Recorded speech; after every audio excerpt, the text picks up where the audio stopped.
et majandusheaolu mõõdetakse siis sageli SKP-ga, sisemajanduse koguproduktiga, mis piltlikult öeldes on siis selline näitaja, mis mõõdab teatud ajaperioodi sees kas siis vastavalt metoodikale kas siis toodetud või tarbitud kaupade ja teenuste kogust majanduses.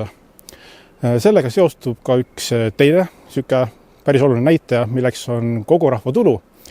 Ja ta erineb SKP-st siis nii palju, et tegemist ongi selle aluseks on SKP võetud ja siis on seda korrigeeritud välismaale makstud ja sealt teenitud tuludega.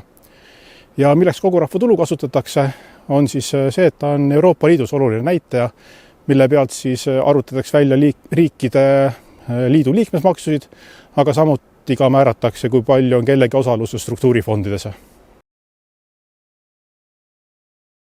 Nüüd lõppenud aasta 4. kvartalis kasvas Eesti majandus 0,7%.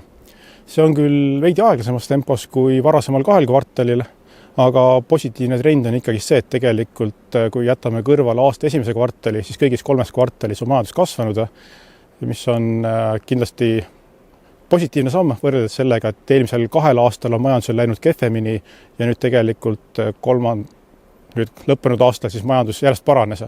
Et kui meil 2023. aastal oli majanduslangus üle 2%, siis 2024. aastal natuke paranes ja nüüd lõppenud aastal paranes veelgi. Et samm on positiivsuse suunas.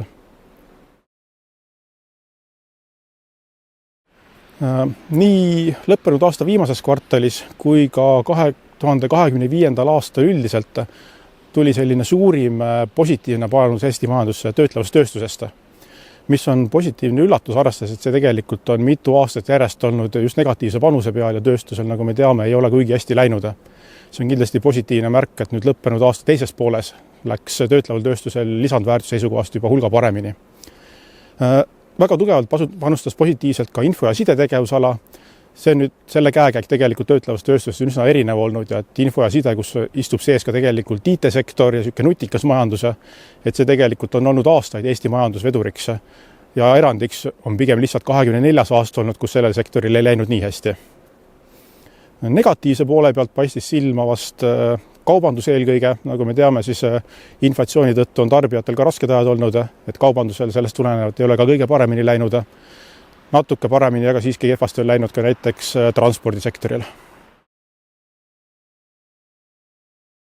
Eratarbimises siis lõppenud aastal ei läinud kõige paremini, et kui me võrdleme varasema aastaga 2024. siis eratarbimine tegelikult ei samale tasemele ja selline olukord on püsinud Eesti majanduses juba 2 aastat järjest. Et tegelikult on 8 kvartalit järjest, meil on küll olnud paremaid kvartaleid, kehvemaid kvartaleid, aga kokkuvõttes tegelikult on eratarbimine püsinud 2023. aasta tasemel.